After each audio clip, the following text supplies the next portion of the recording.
ప్రపంచంలో 200 దేశాలు ఉన్నాయి. ప్రతి సంవత్సరం యూరప్ దావోస్లో ఎకనామిక్ సమిట్ జరుగుతుంది. ఆ సమిట్కి 197 దేశాల నుంచి వందలు వేలు మంది ఇన్వెస్టర్స్ వస్తారు.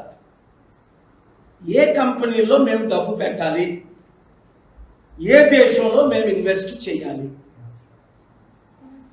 అది అందరికీ తెలిసిన విషయం.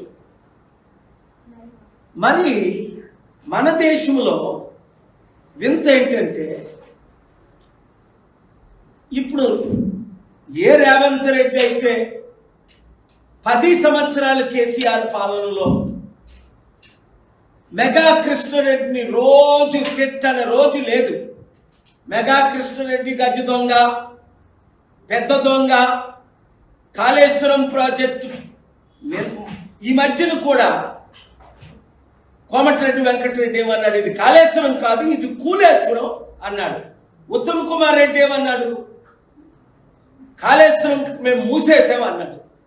ఓకే, మరి అలాంటి కాళేశ్వరం మెగా కృష్ణారెడ్డికి 15,000 కోట్ల ప్రాజెక్టు, 3 ప్రాజెక్టులు రేవంత్ రెడ్డి నిన్న ఎందుకు కాంట్రాక్ట్ సైన్ చేశాడు? 1,10,000 కోట్ల అవినీతి జరిగింది, 48,000 కోట్లు కనిపించట్లేదు. తెలంగాణ ప్రజలకు 2 లక్షల కోట్లు అవినీతి అన్న ఈ రేవంత్ రెడ్డి ఇప్పుడు మెగా కృష్ణారెడ్డికి ఎందుకు ఇచ్చాడు అంటే క్లియర్. కాంగ్రెస్ పార్టీకి మెగా కృష్ణారెడ్డి ఎన్ని వందల కోట్లు బాండ్ల ద్వారా, మరి బ్లాక్ మనీ ఎంత ఇస్తున్నాడో లెక్కే లేదు. ఎందుకంటే కాంగ్రెస్ పార్టీ గెలాలంటే మొన్న 4,000 కోట్లు ఖర్చు అయిందట. ఈ 4,000 కోట్లు ఎవరిస్తున్నారు? ఇదన్నీ డీటెయిల్స్ తో అతి త్వరలో మీ ముందుకు నేను వస్తాను.